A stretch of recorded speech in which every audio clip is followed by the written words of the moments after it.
الحمد لله نحمده ونستعينه ونستغفره ونؤمن به ونتوكل عليه ونعوذ بالله من شرور أنفسنا ومن سيئات أعمالنا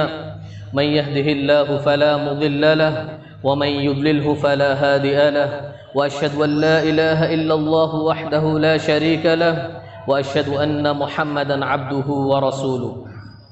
يا أيها الذين آمنوا اتقوا الله حق تقاته ولا تموتن إلا وأنتم مسلمون يا أيها الناس اتقوا ربكم الذي خلقكم من نفس واحدة وخلق منها زوجها وبث منهما رجالا كثيرا ونساء واتقوا الله الذي تساءلون به والأرحام إن الله كان عليكم رقيبا يا أيها الذين آمنوا اتقوا الله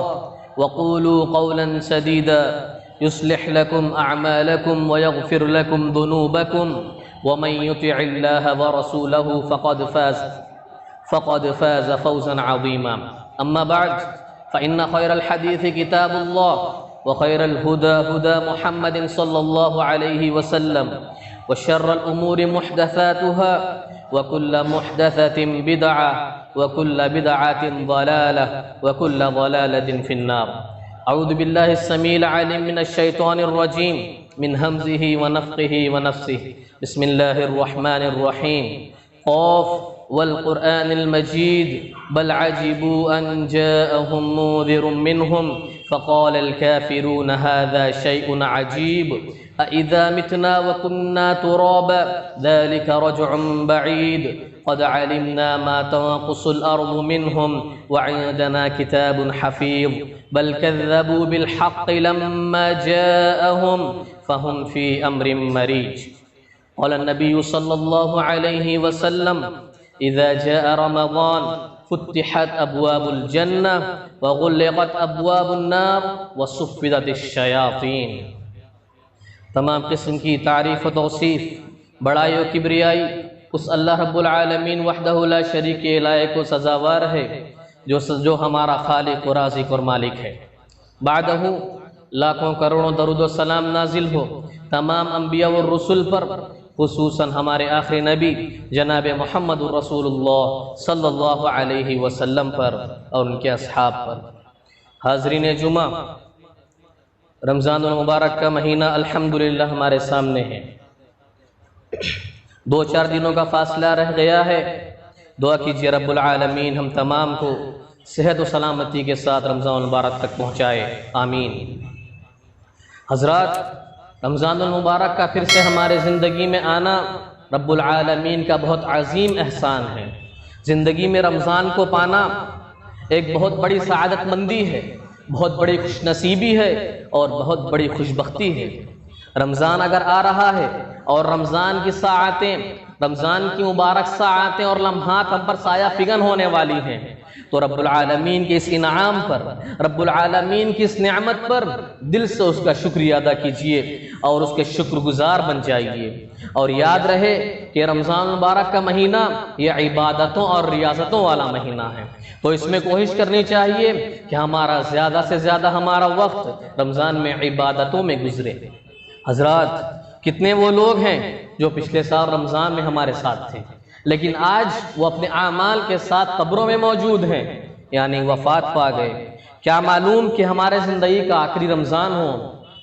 تو اللہ رب العالمین نے ہمیں جو یہ موقع دیا ہے ہم اس کی قدر کریں، اس کو غنیمت جانیں اور اللہ رب العالمین اس کو غنیمت جانیں اور اپنے آپ کو جہنم کی آگ سے بچا لیں. رمضان المبارک کا یہ مہینہ جس میں اللہ رب العالمین درجات کو بلند کرتا ہے،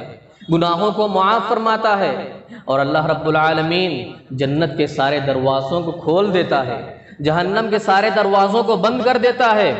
اور سرکش شیاطین کو زنجیروں میں جکڑ دیتا ہے. متفق علیہ روایت ہے، بخاری مسلم کی متفق علیہ روایت ہے. ابو ہریرہ رضی اللہ تعالی عنہ راوی ہیں، فرماتے ہیں آپ صلی اللہ علیہ وسلم فرماتے ہیں اذا جاء رمضان فتحت ابواب الجنہ وغلقت ابواب النار وصفدت الشیاطین. جب رمضان کا مہینہ آتا ہے تو اللہ رب العالمین جنت کے 8 دروازے کھول دیتا ہے اور جہنم کے سارے دروازے بند کر دیتا ہے اور سرکش شیاطین کو زنجیروں میں جکڑ دیتا ہے۔ اتنا ہی نہیں، آپ صلی اللہ علیہ وسلم نے اس کے اجر و ثواب کے بارے میں فرمایا، آپ صلی اللہ علیہ وسلم نے اس کے اجر و ثواب کے بارے میں فرمایا، اللہ فرماتا ہے ایک بندہ روزہ میرے لیے رکھتا ہے اور اس کا اجر و ثواب میں ہی اسے عطا کروں گا، میں ہی اسے عطا کروں گا۔ حضرات، ہر اعمال کے اجر و ثواب پہلے ہی سے متعین ہیں۔ الصوم بی وانا اجزی بہ، الصوم لی وانا اجزی بہ، یعنی بندہ روزہ میرے لیے رکھتا ہے اور اس کا اجر و ثواب میں خود اسے عطا کروں گا۔ اب صرف رب العالمین کی سوا کسی کو نہیں پتا کہ رب العالمین ایک روزے دار کو کتنا اجر و ثواب عطا کرے گا۔ حضرات، اب سوال یہ ہے کہ اس مہینے کی خیر و برکت کو پانے اور حاصل کرنے کے لیے ہم نے کیا تیاریاں کی ہیں۔ ہر شخص ملنے والے موقع سے فائدہ اٹھاتا ہے۔ جیسے ہر چیز کا موسم آتا ہے، سیزن آتا ہے، اسی طرح مسلمانوں کے لیے نیکیوں کا موسم آ گیا ہے، جس میں رب العالمین کی طرف سے منادی کی جاتی ہے، آواز لگائی جاتی ہے، یا باغی الخیر واقبل ویا باغی الشر واقصر، اے خیر کو چاہنے والے، اے بھلائی کو چاہنے والے، بھلائی کو، خیر کو پانے کے لیے آگے بڑھو، اور اے ویا باغی الشر واقصر، اے شر کو چاہنے والے تم شر اور برائی سے باز آ جاؤ۔ حضرات، ہم تمام کو اس مہینے کی تیاری کرنی چاہیے۔ اسی طرح صحیح بخاری کی روایت ہے، عبداللہ بن مسعود رضی اللہ تعالی عنہما راوی ہیں، فرماتے ہیں آپ صلی اللہ علیہ وسلم نے فرمایا، نعمتان مبغون فیہما کثیر من الناس، الصحۃ والفراغ۔ دو نعمتیں ایسی ہیں جس کے بارے میں اکثر انسان خسارے میں ہے، گھاٹے میں ہے۔ وہ دو نعمتیں کون سی ہیں؟ فرمایا الصحہ، ایک نعمت صحت کی نعمت ہے، اور ایک نعمت والفراغ، فارغ وقت کی، یعنی وقت کی نعمت ہے۔ یہ دو چیزیں ایسی ہیں اگر ایک انسان کی زندگی میں آ جائیں تو انسان کامیاب ہو جاتا ہے، اور اگر اس میں کوتاہی ہو جائے تو ایک انسان ناکام ہو کر رہ جاتا ہے۔ حضرات، آج صحت ہے، کل بیماری، بڑھاپا آنے والا ہے، اور جب بڑھاپا آ جاتا ہے تو انسان مجبور و لاچار ہو کر رہ جاتا ہے۔ لہٰذا بڑھاپا آنے سے پہلے ہم اس جوانی کی قدر کریں، اور اس عمر میں نیکیوں کا اہتمام کرنا یہی اصل کامیابی ہے۔ اس لیے کہ جوانی دیکھتے دیکھتے نکل جائے گی، اور اسی طرح یہ مہینہ بھی دیکھتے دیکھتے نکل جائے گا۔ حضرات، رمضان ایک امتحان ہے، یہ ہمیں آئینہ دکھاتا ہے۔ رمضان ہمیں ہمارے دینداری کی سطح بتاتا ہے، ہمیں ہمارے دینداری کا لیول بتاتا ہے۔ جس کے نزدیک اس کا دین قیمتی ہے وہی انسان قیمتی ہے۔ صحابہ کس لیے قیمتی تھے؟ اس لیے کہ ان کے نزدیک ان کا دین قیمتی تھا۔ اور سوچنے کی بات تو یہ ہے کہ ایک آدمی کے پاس سارے وسائل ہونے کے باوجود، جبکہ اللہ رب العالمین نے جنت کے سارے دروازے کھول دیے، جہنم کے سارے دروازے بند کر دیے، اور سرکش شیاطین کو زنجیروں میں جکڑ دیا، اتنا کچھ ہونے کے باوجود اگر ایک شخص دیندار نہ بن سکا تو یاد رکھیے پوری زندگی دیندار کبھی نہیں بن سکتا۔ حضرات، جب ہمیں یہ معلوم ہے کہ ہمارے آئیڈیل اور ہمارے نمونہ محمد صلی اللہ علیہ وسلم اور آپ کے صحابہ کرام رضی اللہ تعالیٰ عنہم اجمعین ہیں، تو آئیے ہم دیکھتے ہیں کہ سلف صالحین رمضان میں کیسے رہتے تھے، اور رمضان کی جو عبادتیں ہیں ان میں ان کا کیا طریقہ کار تھا، ان کا کیا طریقہ تھا۔ اور جب ہم سلف کہتے ہیں، سلف صالحین کہتے ہیں، اس میں سب سے پہلے آپ صلی اللہ علیہ وسلم کا نام آتا ہے، اور پھر اس کے بعد پورے صحابہ، اس کے بعد تابعین، تابعین، اور اس کے بعد کے لوگوں کا نام آتا ہے۔ حضرات، صحابہ کرام کے بارے میں ایک بات یاد رکھیے کہ صحابہ صرف آپ صلی اللہ علیہ وسلم کی باتوں کو آگے پہنچانے والے نہیں تھے، بلکہ ان باتوں کو پہنچانے سے پہلے وہ ان باتوں کے عامل تھے، ان باتوں پر عمل کرنے والے تھے۔ جب بھی کوئی بات آپ صلی اللہ علیہ وسلم سے سنتے تو سب سے پہلے اس پر عمل کرتے، اور پھر اس کے بعد ان باتوں کو دوسروں تک پہنچانے والے تھے۔ عبداللہ بن مسعود فرماتے ہیں رضی اللہ عنہ کہ ہم 10 آیتیں یاد کیا کرتے تھے، 10 آیتیں یاد کیا کرتے تھے، اور جب تک ہم انہیں اچھی طرح سمجھ نہیں لیتے، ان پر اچھی طرح عمل نہیں کر لیتے، ہم لوگ آگے نہیں بڑھا کرتے تھے۔ محترم سامعین، رمضان میں کی جانے والی ایک عظیم عبادت تلاوت قرآن مجید ہے۔ تلاوت قرآن ہے، عمومی بات تو یہ ہے کہ رمضان ہو یا غیر رمضان ہمیں تلاوت قرآن کرتے رہنا چاہیے، لیکن رمضان میں خصوصیت کے ساتھ اس کا اہتمام ضروری ہے، اس لیے کہ یہ قرآن سے جڑنے کا مہینہ ہے، قرآن سے جڑنے کا مہینہ ہے۔ جن کو قرآن مجید پڑھنا آتا ہے وہ پڑھے، ایک وہ تراویح میں سن کر ختم کرے، دوسرا اپنے طور پر بھی پڑھے، اور جن کو پڑھنا نہیں آتا وہ سیکھنے کی کوشش کریں۔ اور یاد رہے کہ قرآن کا پڑھنا جس طرح عبادت ہے، قرآن کا سننا بھی اسی طرح عبادت ہے۔ اور اگر قرآن پڑھنا نہیں آتا اور سیکھنا بھی مشکل ہے تو کم از کم تراویح میں حاضری دے کر قرآن ضرور سن لیا کریں۔ پیارے نبی صلی اللہ علیہ وسلم کے بارے میں آتا ہے، آپ صلی اللہ علیہ وسلم کو قرآن سننا ہی بہت پسند تھا۔ آپ صلی اللہ علیہ وسلم نے ایک مرتبہ ابی بن کعب سے فرمایا، اے ابی تم مجھے ذرا سورہ بینہ تو سناؤ۔ ابی بن کعب رضی اللہ تعالیٰ عنہ نے فرمایا، اے اللہ کے رسول، قرآن تو آپ پر نازل ہوا ہے، میں کیسے آپ کو قرآن سنا سکتا ہوں؟ آپ صلی اللہ علیہ وسلم نے فرمایا، اے ابی مجھے جس طرح قرآن کی تلاوت کرنا پسند ہے، مجھے جس طرح قرآن شریف پڑھنا پسند ہے، اسی طرح مجھے قرآن سننا بھی مجھے پسند ہے۔ اور آپ صلی اللہ علیہ وسلم اسی طرح عبداللہ بن مسعود رضی اللہ تعالیٰ عنہ سے بھی قرآن سنا کرتے تھے۔ رب العالمین فرماتا ہے، وَأَنْ أَتْلُوَ الْقُرْآنَ فَإِنَّمَا يَهْتَدِي لِنَفْسِهِ۔ آپ صلی اللہ علیہ وسلم فرماتے ہیں کہ مجھے حکم دیا گیا کہ میں قرآن کی تلاوت کروں، میں قرآن کی تلاوت کروں۔ آپ صلی اللہ علیہ وسلم ایسے ہی قرآن کی بہت تلاوت کیا کرتے تھے عام دنوں میں، لیکن جب رمضان کا مہینہ آتا تو آپ صلی اللہ علیہ وسلم خصوصیت کے ساتھ قرآن مجید یہ بہت زیادہ تلاوت کرتے تھے، اور خاص کر رمضان کی راتوں میں بہت زیادہ تلاوت کرتے تھے، حتیٰ کہ آپ اور جبرائیل علیہ السلام قرآن کا مدارسہ کرتے، قرآن کا دور کرتے۔ آپ صلی اللہ علیہ وسلم جبرائیل امین کو سناتے، جبرائیل علیہ السلام آپ صلی اللہ علیہ وسلم کو سناتے۔ مان لیجئے قرآن 23 سال میں نازل ہوا، 23 سال کی مدت میں قرآن نازل ہوا، تو ہر سال جتنا قرآن مجید نازل ہوتا آپ صلی اللہ علیہ وسلم جبرائیل علیہ السلام کو سناتے، اور جبرائیل علیہ السلام آپ صلی اللہ علیہ وسلم کو سناتے۔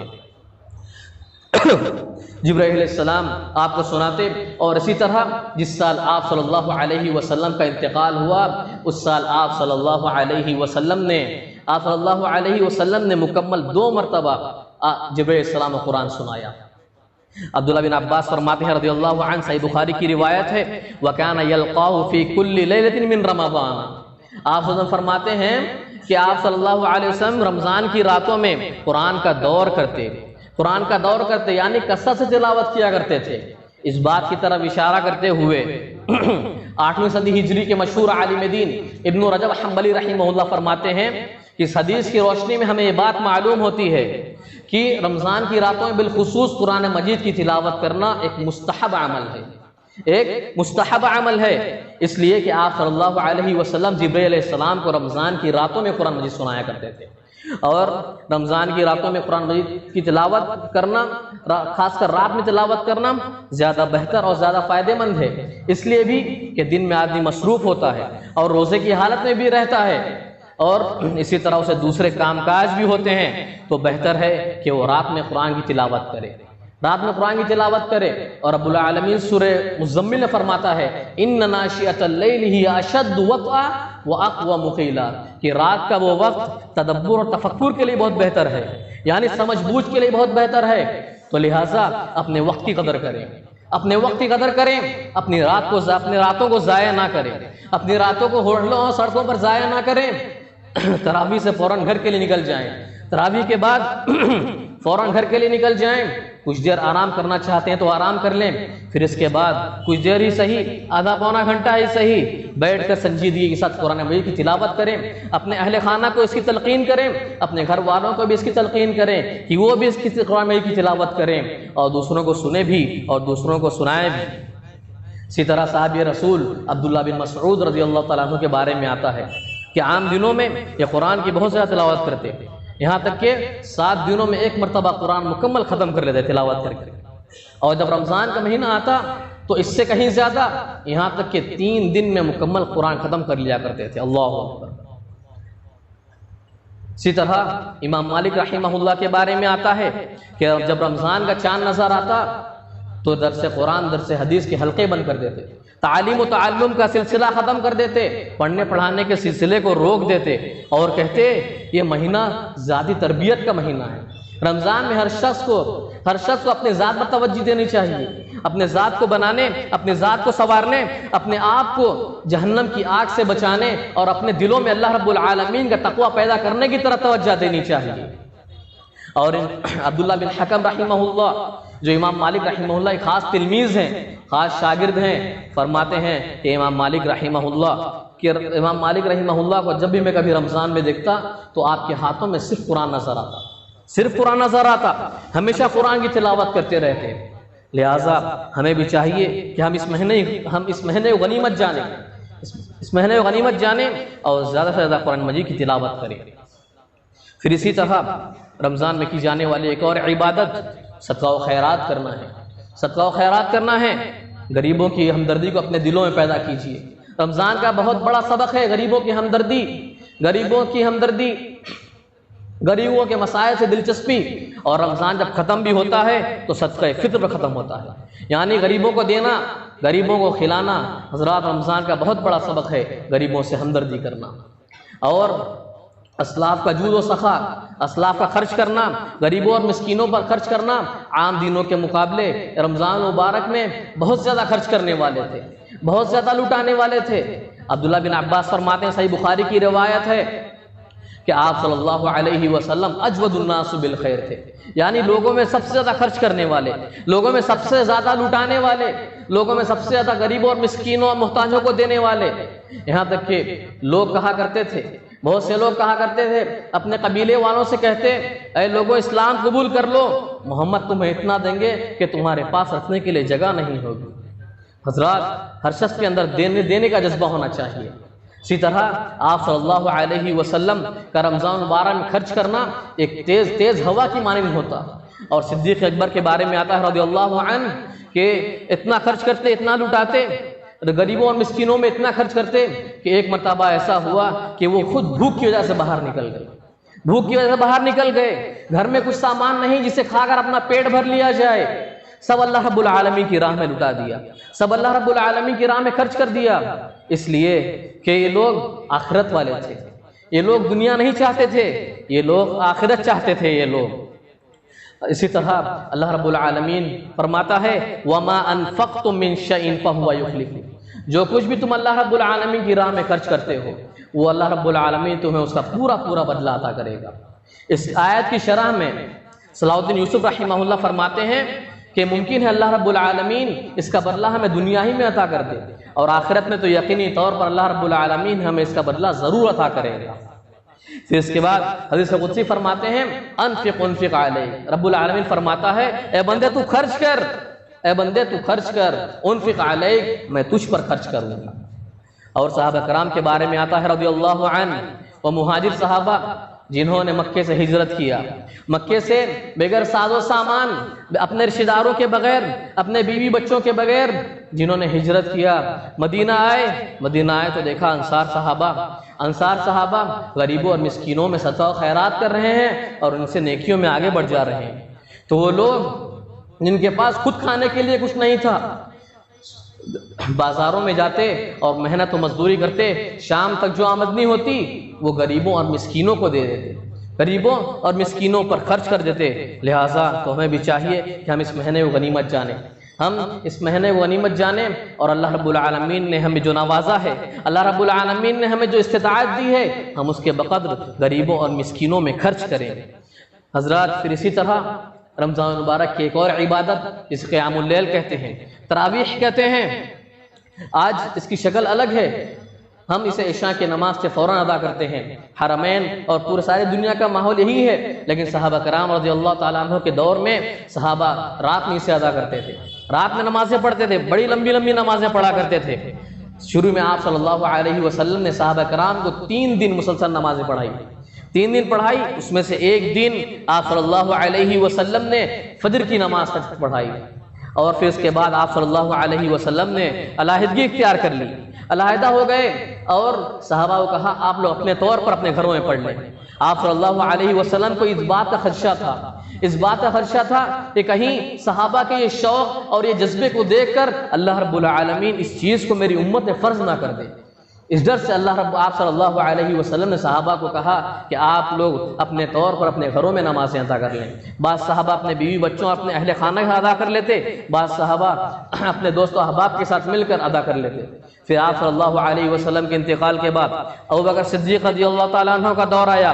2 سال خلافت کرے۔ پھر اس کے بعد عمر رضی اللہ عنہ کا جب دور آیا تو عمر رضی اللہ تعالیٰ عنہ عمر کے دور میں رضی اللہ عنہ جب رمضان کا مہینہ آیا تو انہوں نے دیکھا کہ لوگ ٹولیوں میں نماز پڑھ رہے ہیں، 5-10 کی صورت میں نماز پڑھ رہے ہیں، تو عمر رضی اللہ تعالیٰ عنہ نے سب کو ایک امام پر جمع کر دیا اور ابی بن کعب رضی اللہ تعالیٰ عنہ کو سب کا امام بنایا، جن کے بارے میں آپ صلی اللہ علیہ وسلم نے فرمایا تھا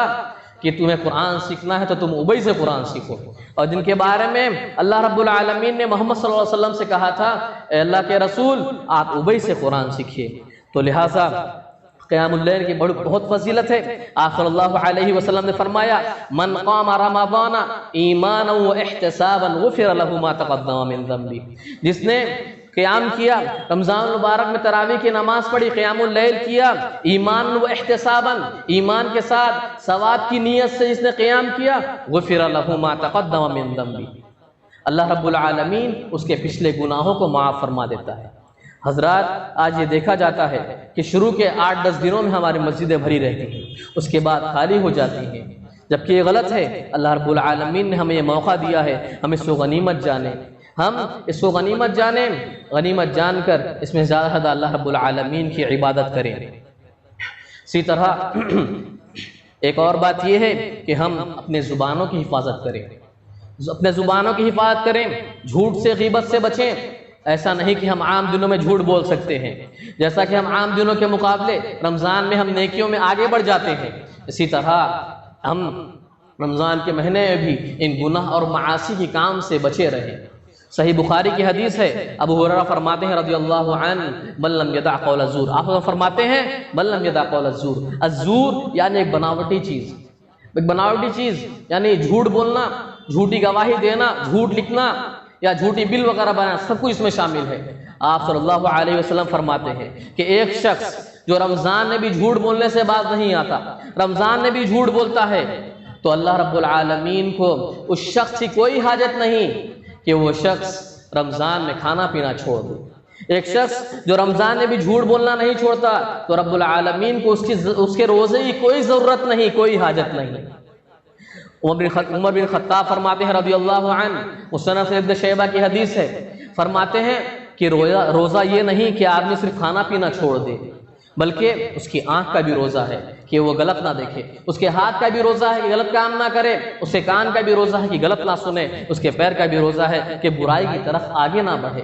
پھر اس کے بعد فرماتے ہیں کہ کھانا پینا چھوڑنا، بھوکے پیاسے رہنا تو بہت آسان کام ہے، اگر آدمی کو 2 وقت کی روٹی نہ ملے تب بھی وہ بھوکا پیاسا رہ جاتا ہے، لیکن اصل چیز یہ ہے کہ آدمی اپنے جسم کے اعضاء کو قابو میں رکھے،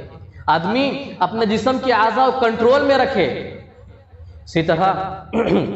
صحیح مسلم کی حدیث ہے، ابو ہریرہ فرماتے ہیں رضی اللہ عنہ کہ آپ صلی اللہ علیہ وسلم نے فرمایا کہ ایک آدمی روزے کی حالت میں جب ہوتا ہے تو ایک آدمی جب روزے کی حالت میں ہوتا ہے تو بعض چیزیں نہ کرے، اس میں کیا ہے؟ اپنے بیوی سے ازدواجی تعلقات قائم نہ کرے، پھر اسی طرح فسق و فجور کے کام نہ کرے،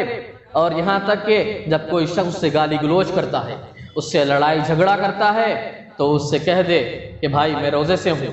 صرف اتنا کہہ دے کہ میں روزے سے ہوں۔ محترم سامعین، ہم سب کو چاہیے کہ ہم ان تعلیمات کو اپنائیں، ہم ان تعلیمات کو اپنائیں، اللہ رب العالمین نے ہمیں جو موقع دیا ہے ہم اس کو غنیمت جانیں۔ پھر اسی طرح ایک اور بات یہ ہے، اور دیکھا یہ جاتا ہے کہ رمضان کے آخری عشرے میں طاق راتوں میں زیادہ سے زیادہ عبادت کرنے کے بجائے لوگ عید کی خریداری میں مشغول ہو جاتے ہیں، رب العالمین ان طاق راتوں کے بارے میں فرماتا ہے لیلۃ القدر خیر من الف شہر، یہ راتیں 1000 راتوں سے افضل ہیں، یہ راتیں 1000 راتوں سے بہتر ہیں۔ حضرات میں یہ نہیں کہتا کہ آپ عید میں اچھے کپڑے نہ پہنیں، آپ عید میں اچھا نہ کھائیں، لیکن خدا راہ اللہ کے واسطے آپ ان چھوٹی سی چیزوں کے لیے آپ ان قیمتی لمحوں اور ان قیمتی راتوں کو ضائع نہ کریں، قیمتی راتوں کو ضائع نہ کریں، بلکہ اپنی خریداری کو رمضان سے پہلے ہی سمیٹ لیں۔ اور یاد رہے کہ حقیقی عید تو صرف اسی کی ہوگی جس نے رمضان المبارک کے مہینے و غنیمت جانا ہوگا، رمضان المبارک کے مہینے و غنیمت جانا ہوگا، اور زیادہ ہے اس میں عبادت کی ہوگی، اللہ رب العالمین کی زیادہ عبادت کی ہوگی، تلاوت قرآن، زیادہ تلاوت قرآن کیا ہوگا، قیام اللیل کیا ہوگا، صدقہ و خیرات کیا ہوگا۔ حضرات، تو ہمیں چاہیے کہ ہم اس مہینے و غنیمت جانیں۔ کیا معلوم کہ ہماری زندگی کا آخری رمضان ہو، رب العالمین نے ہمیں جو موقع دیا ہے ہم اس موقع کو غنیمت جانیں اور زیادہ اپنا وقت عبادتوں میں گزاریں، اور رمضان کا استقبال جوش عمل سے کریں، جوش عبادت سے کریں، اور زیادہ رمضان میں اپنے آپ کو مشغول رکھیں۔ دعا ہے رب العالمین سے، رب العالمین ہم سب کو اس مہینے غنیمت جان کر اس میں زیادہ اللہ رب العالمین کی عبادت کرنے اور عبادتوں میں مشغول رہنے کی توفیق عطا فرمائیں۔ رب العالمین جو شخص بیمار ہیں، جو لوگ بیمار ہیں، پریشان حال ہیں، ان کی پریشانیوں کو دور کر دے، اور جو وبا پھیلی ہوئی ہے رب العالمین سب کو محفوظ رکھے۔ آمین ثم آمین، وما علینا البلاغ المبین۔